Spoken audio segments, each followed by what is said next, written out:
हम पढ़ रहे हैं प्रतियोगिता दर्पण और इसका यह है स्पेस साइंस का आर्टिकल। टॉपिक है इस आर्टिकल का new space policy ready to write new chapter in Indian economy. And इसके जो राइटर हैं वो हैं विजयन कुमार पांडे जी। तो इस आर्टिकल में डिस्कस कर रखा है भारत की नई स्पेस पॉलिसी 2023 को। अकॉर्डिंग टू द ऑथर, जो आज हमारे स्पेस है वो एक्सपेंड हो चुका है। अब सिर्फ जो है रॉकेट लॉन्चिंग या फिर बाहर सैटेलाइट लगाना ही जो है एक एम नहीं रह गया है स्पेस का, पर स्पेस एक कॉमर्शियल फील्ड बन गया है जहाँ पे आर्टिफिशियल इंटेलिजेंस का यूज़ होता है, रोबोटिक्स का यूज़ होता है, रिमोट ऑपरेशंस और other technological capabilities and connectivity की जो है यूटिलाइजेशन होती है। और जो वर्क होता है वेरियस फील्ड्स में होता है, जैसे डिजिटल मैपिंग में, रिसोर्स डिस्कवरी में, कम्युनिकेशन में, रिमोट हेल्थ सर्विसेज में, एनवायरनमेंट मैनेजमेंट में और स्पेस माइनिंग, इंजीनियरिंग एक्सेट्रा में। तो इन सभी चीज़ों को जो है ध्यान में रखते हुए रिसेंटली यूनियन कैबिनेट ने जो है अप्रूव किया है इंडिया स्पेस पॉलिसी 2023। तो इंडिया स्पेस पॉलिसी कब आई? 2023 में। और according to this the work जो रिलेटेड है to space research and construction will be conducted by ISRO. तो इस पॉलिसी के अकॉर्डिंग इसरो का काम सिर्फ क्या है? स्पेस रिसर्च करना और कंस्ट्रक्शन करना। स्पेस रिसर्च एंड कंस्ट्रक्शन ये इसरो करेगा। और अलॉन्ग विद दिस जो प्राइवेट सेक्टर्स हैं वो उनको इंक्रेज किया जाएगा for activities relating to space products and services, जैसे कि सैटेलाइट मैन्युफैक्चरिंग, सैटेलाइट लॉन्च। तो अब इन्होंने क्या कर दिया है कि मतलब इसरो की जो ड्यूटी है सैटेलाइट लॉन्चिंग वगैरह ये शिफ्ट कर दिया है। बोला है इसरो जो है एक्सक्लूसिवली काम करेगा स्पेस रिसर्च पे, मतलब कोई नई चीज़ें से ढूंढने में और कंस्ट्रक्शन करने में, कोई नई चीज़ को। जबकि जो है प्राइवेट सेक्टर को इन्वॉल्व किया जाएगा किन चीज़ों में? स्पेस प्रोडक्ट और सर्विसेज प्रोवाइड कराने में, जैसे कि सैटेलाइट मैन्युफैक्चरिंग करना, सैटेलाइट लॉन्च करना। That is like developed countries. Now India की जो प्राइवेट सेक्टर है वो जो है नॉट ओनली कॉर्पोरेट करेगी सैटेलाइट मैन्युफैक्चरिंग में, but will also be able to develop its own private launch stations. तो अब क्या है, जैसे कि डेवलप्ड नेशन में होता है, जैसे स्पेस एक्स में है, वैसे भारत में होगा कि सैटेलाइट मैन्युफैक्चरिंग जो है या आपकी कंट्रीज़ करेंगी, और साथ ही साथ जो है उनके पास अपना खुद का प्राइवेट लॉन्च स्टेशंस भी अवेलेबल होगा, डेवलप कर सकते हैं वो अपने खुद का प्राइवेट लॉन्च स्टेशंस। तो अब बात कर लेते हैं objective of Indian space policy की। तो there are 4 objectives of Indian space policy 2023। पहला क्या है? Enhancing the role of department of space. Department of space है, उसके रोल को इन्हेंस करना है। The ISRO is the space agency of India, और इसरो क्या है? स्पेस एजेंसी ऑफ इंडिया है। दूसरा है to promote ISRO mission activity. ISRO का फॉर्म हुआ था 15 अगस्त 1969 में। तो इसरो जो फॉर्म हुआ था ये हुआ था 15 अगस्त 1969 में। और मेन ऑब्जेक्टिव ऑफ इसरो क्या है? थर्ड है, मेन ऑब्जेक्टिव ऑफ इसरो क्या है? डेवलप करना है application of various space technology for various nation need के हिसाब से नई स्पेस टेक्नोलॉजी को डेवलप करना है एज पर द नीड। और चौथा है इंकरेज करना है partnership through research, academic, startups and industry. तो ये 4 क्या हैं? ऑब्जेक्टिव्स है of India space policy 2023। ISRO से ही रिलेटेड हैं सारी की सारी। पहली क्या है? इन्हांस करना है role of department of space का और इसरो को स्पेस एजेंसी के रूप में विकसित करना है। दूसरा करना है कि इसरो के जो मिशंस और एक्टिविटीज़ से प्रमोट करना है, और इसरो फॉर्म को भी थी 15 अगस्त 1969 में। तीसरा क्या है? मेन ऑब्जेक्टिव है स्पेस टेक्नोलॉजी को डेवलप करना है नेशन नीड के हिसाब से इसरो के लिए। और चौथा है इनक्रेज करना है क्या? रिसर्च कैसे होगा? एकेडमी के थ्रू होगा, और पार्टनरशिप होगी, और स्टार्टअप होगा, इंडस्ट्रीज़ होंगे। तो इन सबको इंक्रेज करना है। अब जो ये है प्राइवेट सेक्टर का इन्वॉल्वमेंट की बात हो रही है न्यू स्पेस पॉलिसी 2023 में, ये कोई नया कॉन्सेप्ट नहीं है। ईयर 2020 में ही इसके ऊपर वर्क हो गया था। गवर्नमेंट ने जो है 100% FDI दे दिया था to the private sectors setting up operation of satellite operation को सेटअप करने के लिए 100% FDI गवर्नमेंट ने अलाउ कर दिया था 2020 में। तो इसका आउटकम क्या हुआ है कि अभी तक जो है 150 स्टार्टअप्स इन द कंट्री जो है इस फील्ड में डेवलप हो गई हैं। जो नई स्पेस पॉलिसी है ये जो है इसका काम क्या है? Make this sector more attractive for private inspector. तो प्राइवेट इन्वेस्टर्स क्या हैं, इनके लिए जो और ज़्यादा अट्रैक्टिव बनाना है स्पेस सेक्टर को, इस तरह से बनाई गई है new space policy 2023। For this department wise business model have been developed which will handle satellite manufacturing. तो अलग अलग डिपार्टमेंट बन गए हैं बिजनेस मॉडल के अकॉर्डिंग में, जो हैंडल करेंगे अलग अलग काम। जैसे एक डिपार्टमेंट है वो सैटेलाइट मैन्युफैक्चरिंग का है, एक डिपार्टमेंट है रॉकेट और लॉन्च स्टेशंस का है। तीसरा एक डिपार्टमेंट डाटा कलेक्शन और डिसमिनेशन का है। इस तरह से तो मतलब अलग अलग डिपार्टमेंट बन गए हैं अलग अलग बिजनेस मॉडल के हिसाब से। एक का काम क्या है, स्पेस व्हीकल बनाने हैं, लॉन्च व्हीकल्स बनाना है। एक का काम क्या है, सैटेलाइट्स बनाना है। एक का काम क्या है, डाटा को रिसर्च करना और उसे कलेक्ट करना, डिसमिनेट करना।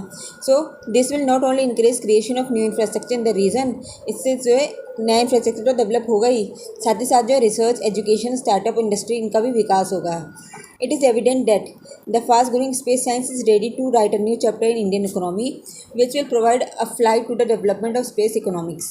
तो ये जो नया न्यू एजुकेशन पॉलिसी 2023 है, इससे ये भी बेनिफिट होगा कि हम स्पेस इकोनॉमिक्स में भी अनलिश कर पाएंगे अपने पोटेंशियल को।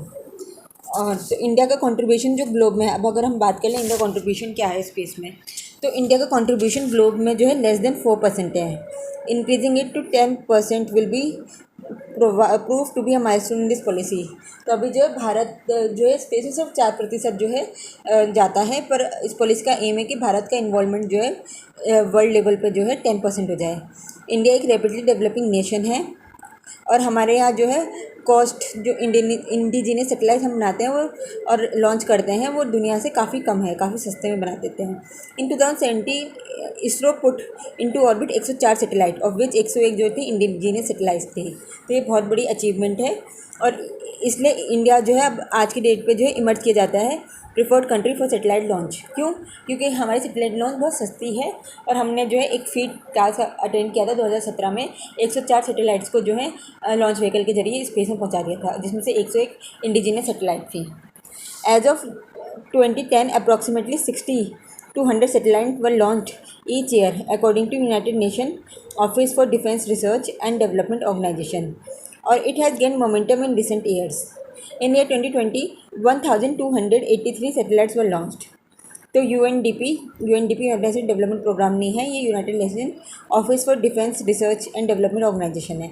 इसने बताया कि सन 2010 तक जो है 60 से 100 सैटेलाइट एक साल में लॉन्च होती थी, पर आज 2020 में जो है 10 साल बाद जो है 1283 सैटेलाइट लॉन्च हुई एक साल में। अब फ्यू डिकेड अगो, मतलब कुछ सालों पहले 10 साल पहले the global space sector was dominate by few country, कुछ ही कंट्री डोमिनेट थी। It is due to the result and hard work and foresightedness of Indian scientists that India is now standing with the developing countries on this front. According to India Space Association, India का space market, ये important data है कि India space association के according India का जो space market है ये $9.6 billion है। इंडिया का स्पेस मार्केट कितना है? $9.6 बिलियन इन ईयर 2020, और ये इंक्रीज़ हो जाएगा टू $13 बिलियन बाय 2025, और 2025 तक कितना हो जाएगा ये? $13 billion through public private partnership PPP के जरिए। The global space economy estimate किया गया है कि $450 बिलियन का था 2020 में, और ये जो है $600 बिलियन हो जाएगा 2025 में। ये एस्टिमेटेड है कि टोटल ग्लोबल कितना है? 600 बिलियन है, और इसमें से जो है 13 बिलियन जो है भारत का हो सकता है 2025 तक। तो the main reason for increasing India credibility at global level in the field of science and technology is that in the last decade many new dimensions of development have been established in this field. Today ISRO has established itself as the 6th largest space agency globally. आज की date में इसरो जो है विश्व की 6ठी सबसे बड़ी space agency है। 6ठी सबसे बड़ी स्पेस एजेंसी इसरो है। इन 2014 इंडिया बिकम हो गया था फर्स्ट कंट्री MOM मिशन से कि मार्स पे पहली बार सक्सेसफुली सैटेलाइट पहुंचाने के लिए 2014 में India became the first country in the world. फिर 2017 में फिर से ये फर्स्ट कंट्री बन गई थी in the world to launch more than 100 satellites. And recently ISRO has achieved great success in the launch of reusable launch vehicle. अब इसरो ने एक और फीट अटेंड करी है कि रीयूजेबल लॉन्च व्हीकल को भिजवा के। तो हम फिर से एक बार डिस्कस कर लेते हैं कि इसरो ने आज तक क्या क्या अचीव किया है हमारे स्पेस सेक्टर में। तो सबसे पहला तो हमने जो अचीव किया था MOM मिशन, जिसमें मार्स में सैटेलाइट पहुंचाया था 2014 में।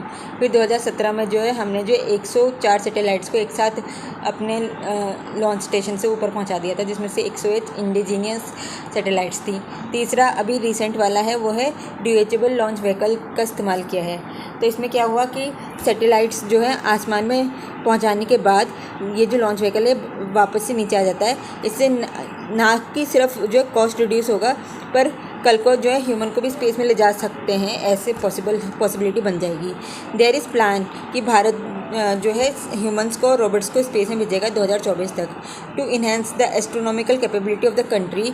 इस्टेब्लिशमेंट ऑफ लीगो क्या है, laser interferometer gravitational wave observatory at Hingoli in Maharashtra has been approved.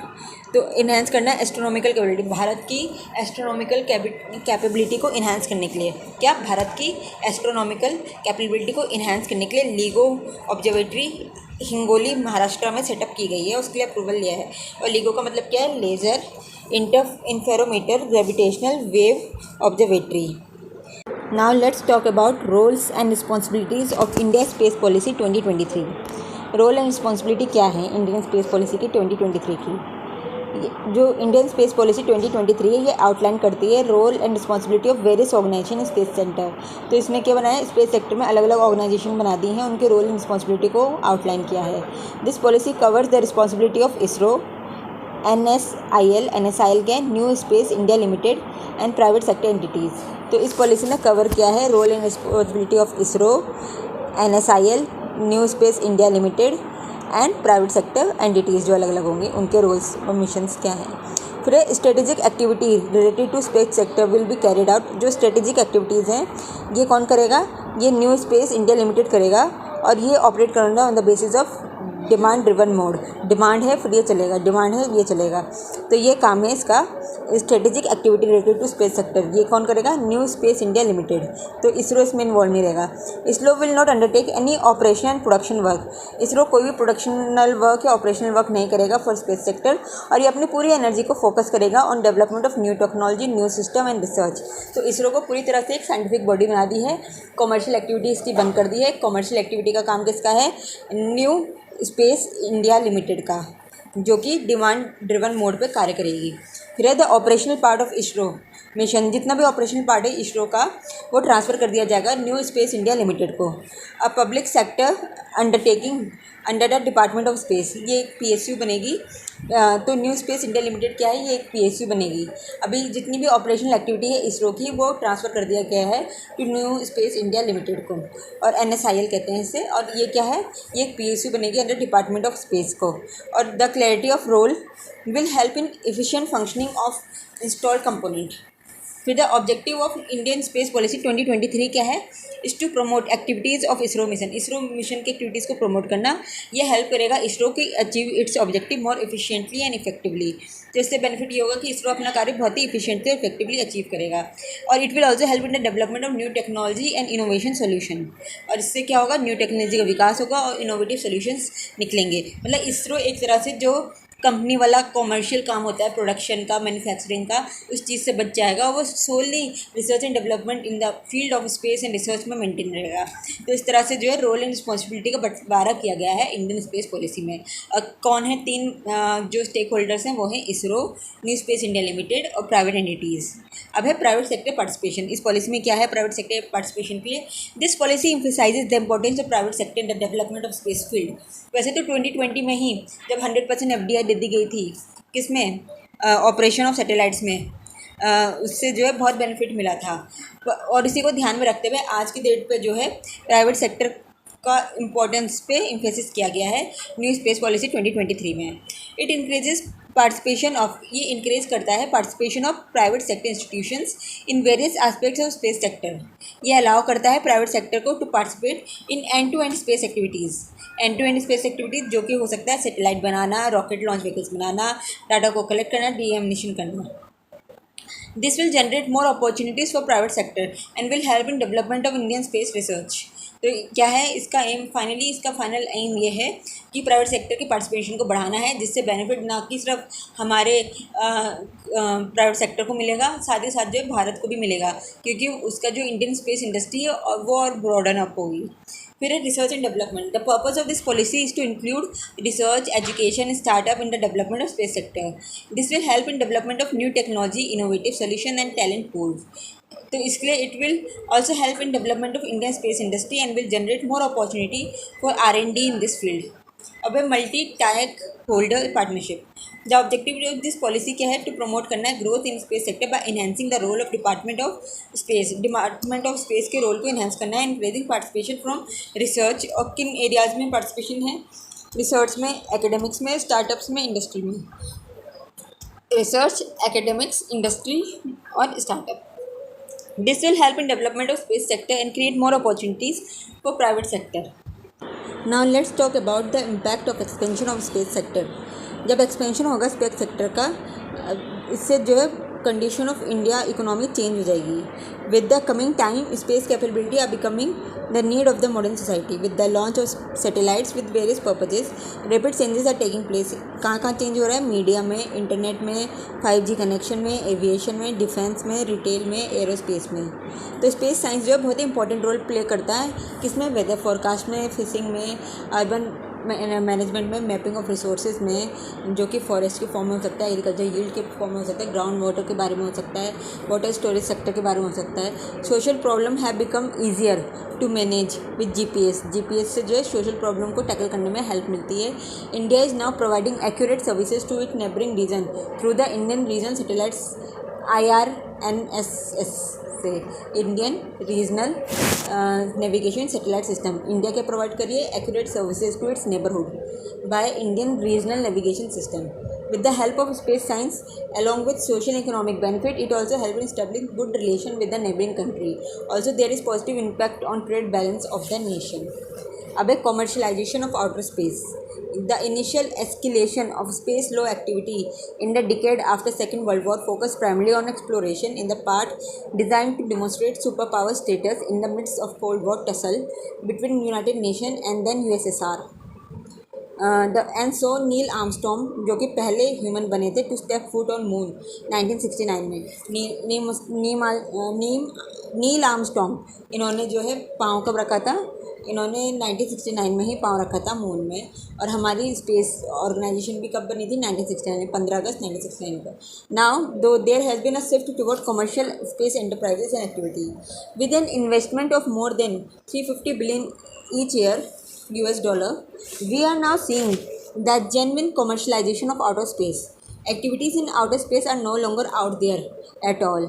They are very much here and now play a major role in everyday life.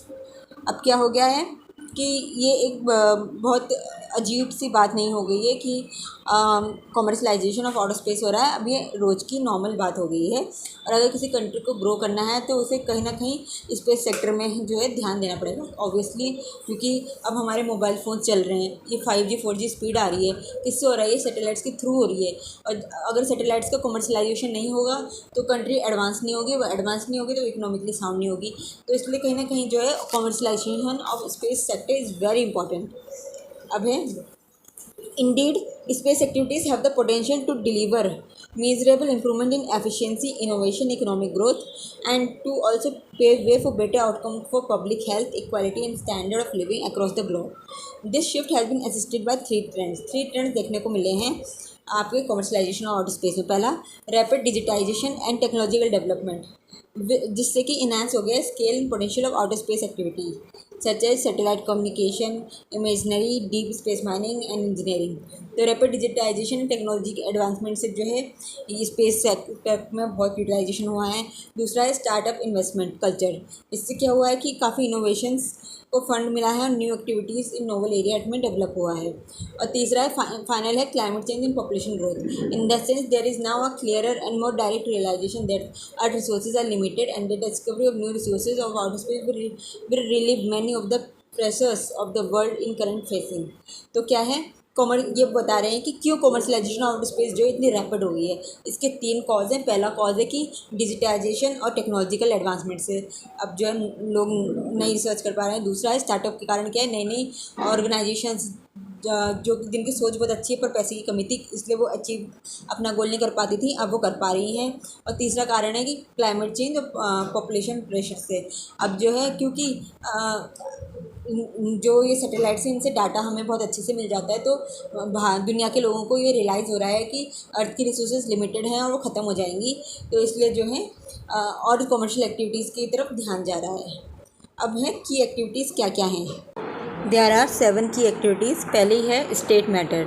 जो space sector है, अब ये सिर्फ स्टेट का ही प्रेजेंस इसमें नहीं रह गया है, अब इसमें काफ़ी नॉन स्टेट एजेंसीज भी आ गए हैं, प्राइवेट प्लेयर्स भी आ गए हैं। जैसे ये सेक्टर जो है एक्सप्लोर हो रहा है, several new business forces emerge हो रहे हैं सेक्टर में, जैसे स्पेसएक्स हो गया आपका यहाँ अमेरिका में एलोन मस्क का।